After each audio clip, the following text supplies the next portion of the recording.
Meu nome é Marcos Torres, como ele disse, eu faço parte da Lumen, sou responsável pela experiência dos clientes na Lumen e hoje a ideia é trazer para vocês uma metodologia de mudança de mindset. É interessante, quem que participou da palestra anterior aqui? Levanta o braço. É interessante que ele acabou de falar sobre mindset, né, com a abordagem da Carol Dweck, e o que a gente vai trazer aqui é uma abordagem um pouco diferente do que a Carol traz. E o mais interessante é que isso se complementa. Então vai ser bom a gente falar sobre isso. Então, trazendo essa metodologia ela foi desenvolvida pela Arbinger. A Arbinger é um instituto americano que trabalha com esse conceito de mindset já faz um tempo, né? Desde 79 trabalha esses conceitos de mindset. É uma referência no mundo sobre esses conceitos. E o que a gente vai trazer aqui são como esses conceitos são aplicados na prática. A Arbinger tem 3 livros publicados. O primeiro deles é Como Nasce o Líder, o outro é Resolvendo Conflitos e o terceiro livro é Mudança de Mindset. E para vocês que estão assistindo a palestra, esse livro está sendo vendido aqui na loja do CBTD. Mas para vocês que estão assistindo a palestra aqui hoje, vocês vão ganhar esse livro, se vocês aqui sim quiserem. Então basta entregar lá no fundo, tem um pessoal que está com a camiseta Mudança de Mindset, e vocês vão entregando o cartão de visita de vocês vão receber esse livro gratuitamente para que vocês possam ler, porque é um livro de case, é muito legal esse livro. Indo um pouquinho mais adiante, o importante agora é a gente definir o que é modelo mental para a Arbinger e qual é o impacto desse modelo mental para a nossa vida. Para a Arbinger, o modelo mental é a forma como a gente reage ao mundo. É a nossa programação mental a reagir ao mundo, é o nosso jeito de ser. Simplesmente isso. Como é que isso funciona? Quando a gente enxerga uma situação, a gente percebe essa situação de acordo com o nosso modelo mental. Com a forma que a gente foi criado, a cultura em que a gente está inserido, a educação que a gente teve, a educação dos nossos pais, tudo isso, as nossas experiências, tudo isso vai formando a maneira como a gente começa a perceber esse mundo, que pode ser diferente de pessoa para pessoa. E a forma como a gente percebe o mundo vai estar intimamente ligada à forma como a gente reage a esse mundo. Então eu vejo, eu percebo o mundo e eu reajo. Eu vejo, eu percebo, eu reajo. E aí tem vezes que eu vejo e eu reajo. Não é assim que acontece às vezes? Que a gente tem aquela famosa frase, foi sem querer. Né? Ai, falei isso, mas não deveria ter falado. Porque simplesmente eu reagi a uma situação que ocorreu. Né? E quando eu reajo, quando a gente tem respostas automáticas ao mundo, por um momento isso é bom. Por que isso é bom? Porque imagina se você fosse pensar em todas as decisões que você tomou até agora no dia de hoje. Fosse fazer uma análise SWOT se você deve acordar ou não no dia de hoje. Eu abro o olho ou não? Que pé que eu coloco no chão? Não vai fazer sentido. Então a gente economiza energia. Quando é que isso começa a dar problema? Quando o impacto dessas nossas reações não são os que a gente quer. Então eu começo a ter problema quando esse impacto não acontece como a gente quer. E aí, dentro da metodologia, existem 2 maneiras de ver o mundo. Uma maneira mais limitada de ver o mundo, que é aquela em que existe 2 opções, a minha e a errada. Já perceberam isso? Não tem situações em que tem a sua visão de mundo e a errada, que é a do outro? E aí como é que a gente lida com o errado? É fácil lidar com o errado? Não é muito complicado lidar com alguém que está te contrapondo e você acha que aquilo é errado? Né? Se a gente pegasse o exemplo das eleições, ia ser ótimo, né? Como é que o pessoal que votou no Bolsonaro via quem votava no Haddad, e como é que o pessoal do Haddad via quem votava no Bolsonaro, né? E aí os grupos de WhatsApp se desfizeram, né? Porque hoje é fácil a gente excluir alguém da nossa vida, né? Vai lá no Facebook, exclui o cara, vai lá no WhatsApp, exclui a pessoa e a coisa vai indo. Né? Essa visão limitada de mundo que a gente chama, é uma visão dentro da caixa, em que eu estou focado em mim mesmo. Estou focado nas minhas necessidades, nos meus desafios e nos meus comportamentos. E quando eu estou muito focado em mim mesmo, eu percebo o outro. Eu consigo perceber as necessidades do outro. Essa é a questão.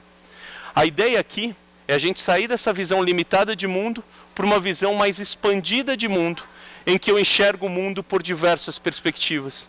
E quando o outro tem uma postura diferente da minha, está tudo bem. Quando o outro tem uma ideia diferente da minha, está tudo bem, porque talvez na visão do outro isso faça sentido. Faz sentido isso para vocês? Essa é a história que a gente começa a contar a partir de agora. E quando eu começo a ter essa visão mais ampliada de mundo, eu tenho uma visão fora da caixa, que é uma visão em que eu levo o outro em consideração, em que eu estou aberto ao outro. Indo um pouquinho mais além, os resultados que você tem hoje, os impactos que você causa no mundo são frutos do quê? Por que você traz um resultado determinado para o mundo? Porque você se comporta daquele jeito. Né? Então eu me comporto no mundo, eu trago resultados, tenho um impacto no mundo. E esses comportamentos que eu tenho estão baseados no quê?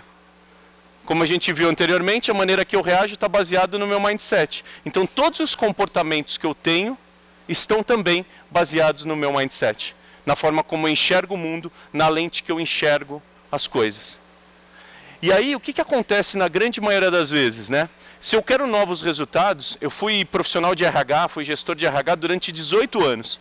O que acontecia, né? Quando alguém tinha um problema de comunicação, eu ia lá, dava um treinamento de quê? De comunicação. Aí eu pegava a pessoa, aprendia uma série de técnicas para fazer a comunicação acontecer e ia aplicar aquelas técnicas. Aí, aplicando aquelas técnicas, ela aprende como postar a voz, como observar o outro, como gesticular, porque eu tenho que ter sintonia com o outro, então eu sento exatamente com o outro para ganhar essa sintonia e assim vai. Já aconteceram com vocês, de vocês trabalhando o comportamento para obter esse novo resultado, de utilizar técnicas, aprimorar algumas coisas e conforme foi passando o tempo voltar a ter o mesmo processo anterior, o mesmo comportamento anterior? Já aconteceu com vocês? Comigo já. Por quê? Porque muito provavelmente você trabalhou o comportamento e o comportamento volta ao processo anterior se eu não trabalhar na essência dele. E a essência dele qual que é? É a questão do mindset. Então, quando eu trabalho o mindset por esse novo resultado que eu quero ter, eu também trago o comportamento. Então pode ser que nesse treinamento de técnicas você refletiu sobre os seus mindsets, sobre as suas verdades. E aí você também mudou a forma de ver o mundo e ver a outra pessoa. Então o que vai mais do que me comunicar melhor é como eu estou vendo o meu interlocutor. Quando eu passo a ver ele como uma pessoa tão importante quanto eu mudo o meu comportamento em relação a ele. O rapaz que fez a palestra anterior falou bastante de empatia, né? Então, aqui também, quando eu me coloco e percorro caminhos que não são meus, me dou esse direito, eu enxergo as coisas de uma maneira diferente e aí eu posso mudar de comportamento. A McKinsey tem uma pesquisa que traz que empresas que trabalham o mindset antes do comportamento têm 4 vezes mais chances de terem sucesso nas suas realizações. Por quê? Porque trabalham na essência do comportamento. Para entender um pouquinho mais sobre isso, vamos entender os 2 tipos de mindset que a Arbinger traz para a gente. O primeiro tipo é o tipo do mindset dentro da caixa, como eu já falei. O que é esse mindset dentro da caixa? É quando eu estou focado em mim mesmo. O foco das minhas ações sou eu. São os meus comportamentos, as minhas necessidades e os meus desafios.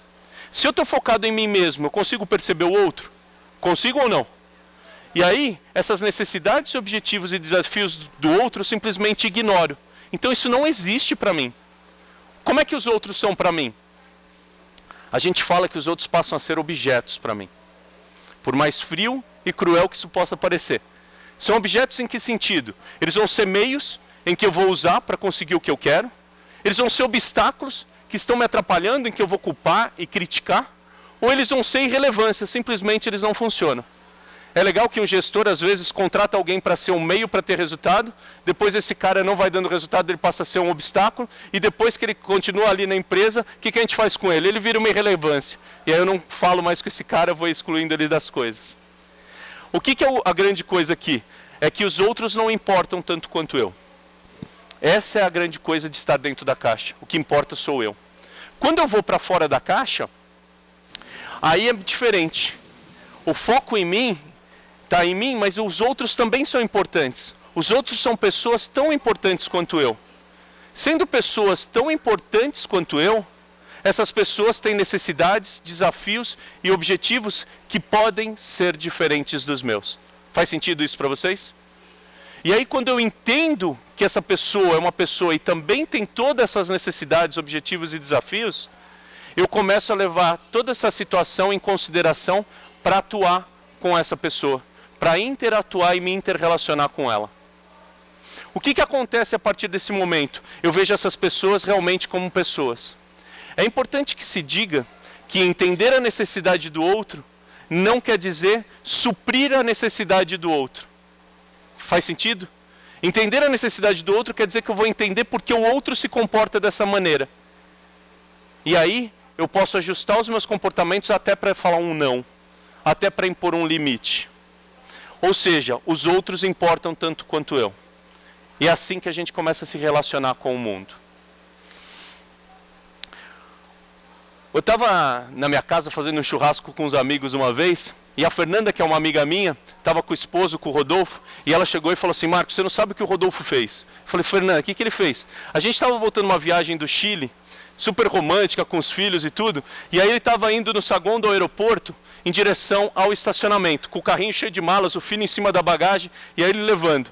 No lado oposto, vinha vindo uma senhora mexendo no celular. Você acredita que ele não desviou da mulher? Eu falei: por quê? Né? O que aconteceu? Ele falou: não, ele foi indo. Eu falei: Rodolfo, o que foi? Estava perto? Ele falou: não, estava longe. Eu falei: por que você não desviou? Ele falou: sabe o que aconteceu? Quando já se viu alguém caminhar no aeroporto sem olhar as pessoas, olhando no celular? E se ela bate em alguém? E se ela esbarra nos meus vinhos, quebra os meus vinhos, machuca meu filho? Então eu fui indo com o carrinho em direção a ela. E aí eu fui indo. Quando chegou pertinho, eu dei uma desviadinha. A mala bateu na perna dela. Ela reclamou comigo e eu xinguei ela. E aí a Fernanda fez o quê? Falou assim para a mulher: me desculpe. Como é que esse casal voltou para casa? Vocês acreditam? Da viagem legal para o Chile? 1 semana de calça jeans. Né? Aquela tensão no ar. O que era para ser muito legal, acabou ali. Aí eu perguntei para ele: ô Rodolfo, e se fosse eu, mexendo no celular, indo na sua direção, o que você faria? Eu falei: é diferente, Marcão. Você é meu amigo, né? Como é que o Rodolfo estava vendo a mulher? Como uma pessoa ou como objeto? Como objeto. Literalmente, né? Estava atrapalhando a passagem dele. Como é que ele me vê? Como uma pessoa.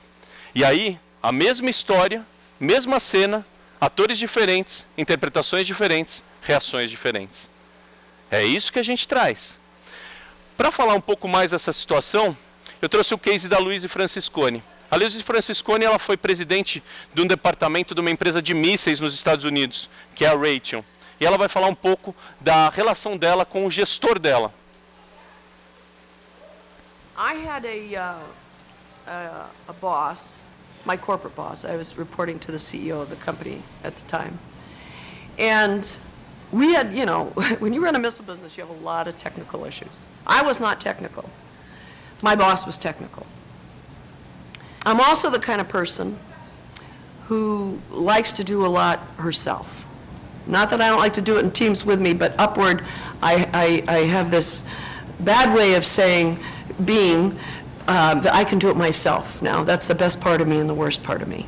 So you can imagine how a meeting went when a technical problem would come up, and I'd start briefing the answer, where we are on that. And my boss, who was technical, of course, would always want to have a technical one-up question on me and would ask.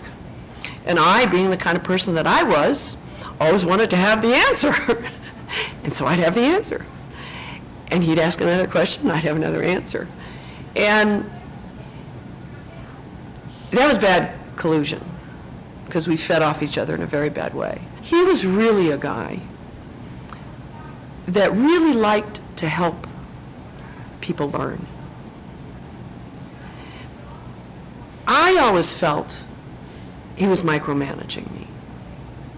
So whenever we got in our collusion, it was never good, because he would hear, she doesn't want any help, she thinks she knows everything, I'm going to send down people to help her, and I would hear, he doesn't think I'm capable of it, he doesn't think I'm working hard enough, he doesn't think I'm working this problem, I'm going to do it harder.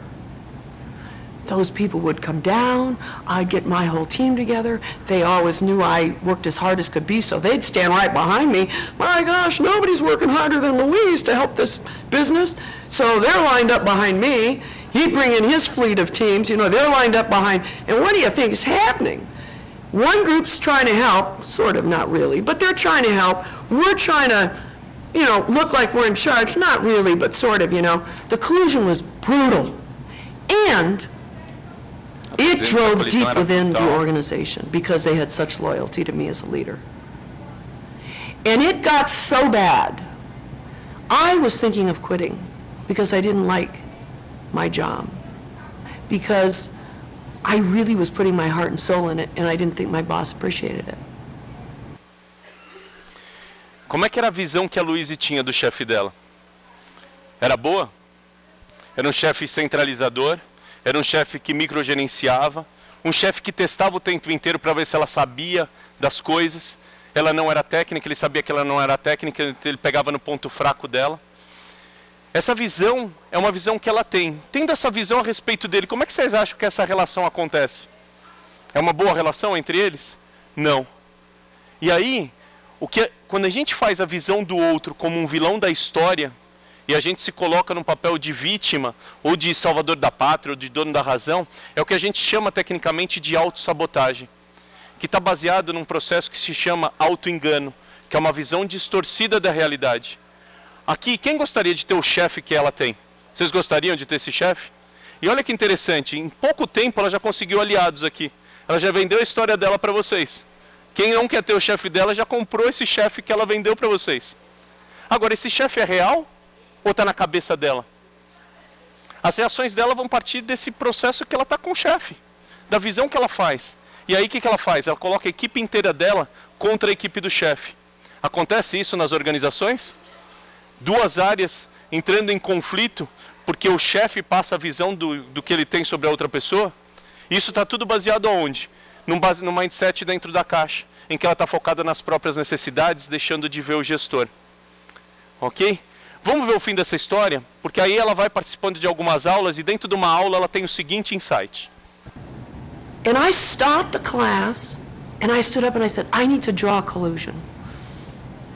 And I stood up and drew this collusion. Now, everybody in that class knew about this. They didn't know what we wouldn't call it, but everybody got this. And literally, it was the most freeing experience. I never, from that moment on, it was gone. Nothing changed in him. Zero. I guarantee you, he knows the day it changed, though. He knows. Because it never felt the same to him again. It never felt bad. And it never felt bad to me. But nothing had changed, other than me. I had been the only thing that changed. Now, the hardest part about that is I had done such a good job in that collusion, my team took almost a year to let it go. A year. Well, and what shocked me is when I really had this discussion, how some people came in my office, I can't believe you've switched sides. I can't believe it was so embedded.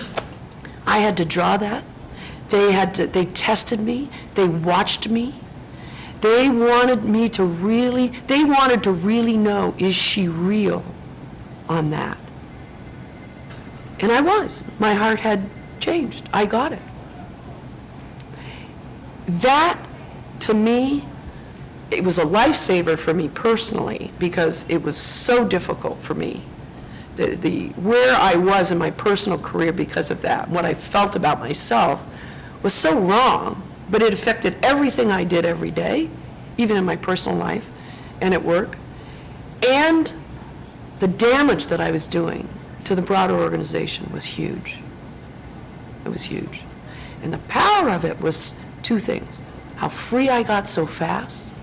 It was remarkable how you could just let it go, and how much damage I had done by gathering armies in my collusion, and how hard that was to change.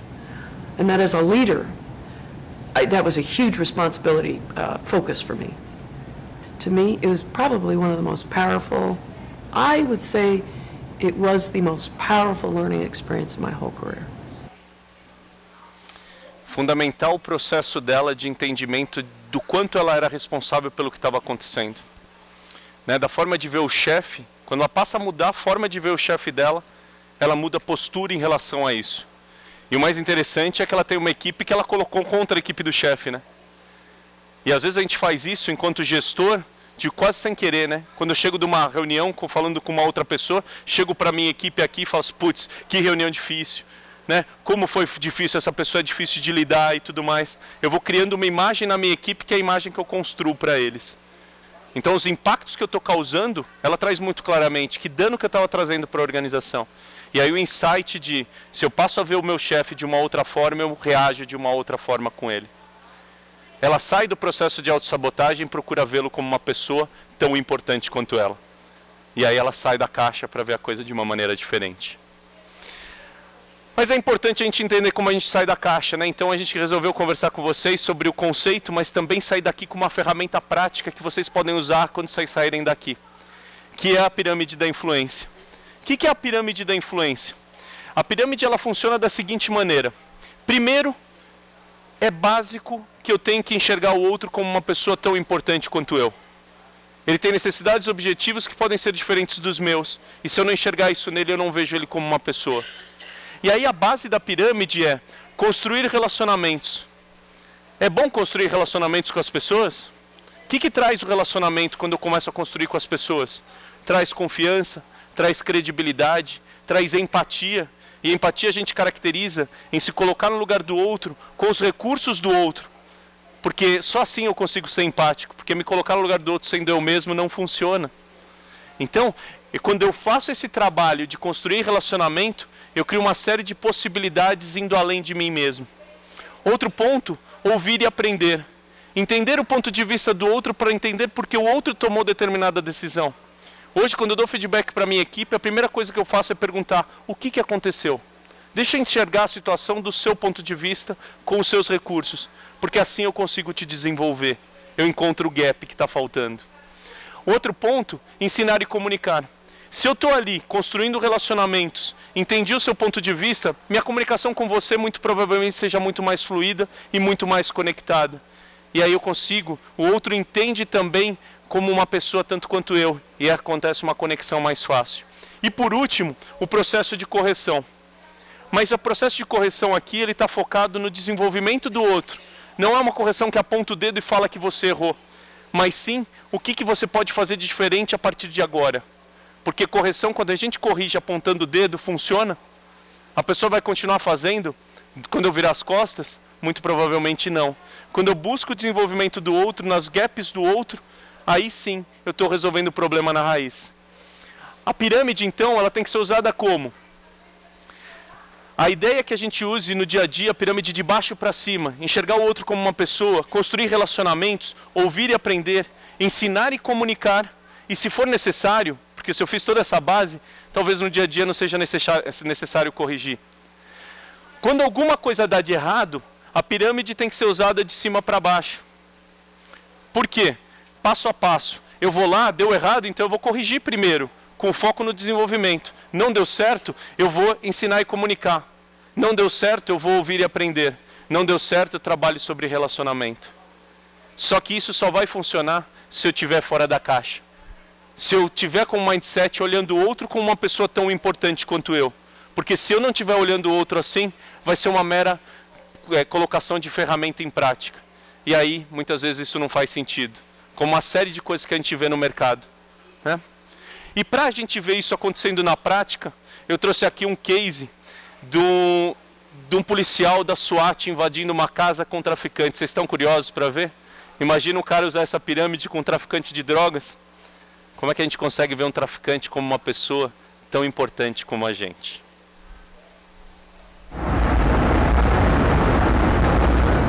So we served a search warrant on this house that had been occupied by some gang members, and the whole purpose of them being there was to sell drugs. We kick in the door, and there are several gang members in the house, and we get them all secured and rounded up, and we've separated the main group of the gang members off from this one individual that the detectives wanted to talk to. So he's standing by the couch. And tactical protocol says that we put everybody in a seated position. So I look at this guy and I say, "Sir, I need you to sit down on the couch, please." And he looks me right in the eye and he says, "I'm not sitting down on that couch." But this guy was dead serious, convicted, he's not sitting down. And my initial reaction was to push him down on the couch. I could literally feel my arm moving that way. But I had just been to one of my inaugural Arbinger facilitations. And one of the things we focused on was the influence pyramid. I know I recognize right away that I'm at the correction, the tip of the pyramid, because I'm telling him to do something. I'm making a direct correction, and it's not working. And one of the principles I remember the facilitator emphasizing was that if you're having problems at one level of the pyramid, the solution's generally at a lower level. So I thought, okay, what's the next lowest level? Teach and communicate. So I start explaining to this man why I need him to sit down. I say, sir, here's the deal. We're going to be coming in and out of this house with all kinds of equipment to search and photograph evidence. We're going to be moving around a lot. If you're standing up, you're going to be in the way. Other people are going to want to stand up. It's going to prolong our time here, and it's going to make everybody's day longer. You know, so I just really need you to sit down. And I was pretty proud of that effort, by the way. And he looks right at me and says, well, that's good, but I'm not sitting down. Now I go back to that natural instinct. Move back up the pyramid, pushing down the couch, but I'm fighting it because I'm thinking I'm going to stay in this, and I'm going to work my way down the pyramid. What's the next level? The next level down from teach and communicate is listen and learn. So I simply ask the question, sir, why won't you sit down on the couch? At that point he looks at me and says, I'll tell you why. I was shot a few weeks ago. I've got 7 pins in my knee. The doctor said if I bend this leg, the pins are going to pop out, and I'm going to have 2 more surgeries. He said, I'm not doing that for anybody. It was like this light bulb went on all of a sudden, and I'm thinking, man, I wouldn't sit down on that couch either. If I was in that position, are you kidding me? Like I just understood in this moment why this guy was so resistant. So I look around, I find this stool, and I said, I'll tell you what. If I move this stool over here, and we can position your legs straight, you can sit down and have your leg on the stool, would you sit down then? And he says, yeah, I'll do that. So we get the stool in position, we help him navigate into a seated position, get his legs straightened out. Everything from there goes smoothly. Dá para aplicar a pirâmide? Sensacional essa história, né? O Chip é um parceiro nosso, às vezes a gente tem contato com ele, e é esse cara mesmo.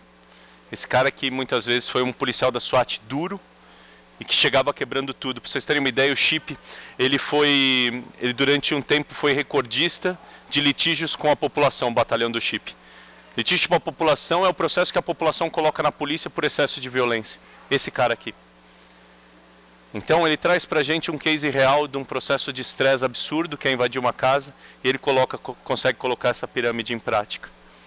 Na verdade, o que a gente quer trazer para vocês é que todos nós somos humanos, somos pessoas, e a gente vai transitar de estar dentro e fora da caixa em alguns momentos, o tempo inteiro. Com algumas pessoas, numa fração de segundos a gente vai para dentro da caixa, em outra a gente fica fora da caixa, e que cabe a gente fazer esse processo acontecer. O que a gente traz aqui, na verdade, é que se eu estou dentro da caixa e o outro também está dentro da caixa, o que acontece com essa relação? Ela vai ser boa? A tendência é que não. E aí eu posso sim sair da caixa. Quando eu saio da caixa, o outro vai sair da caixa? Vai ou não vai? Não necessariamente. Talvez o outro continue na caixa. Mas se ele sair da caixa, como é que fica essa relação? Não fica muito mais legal?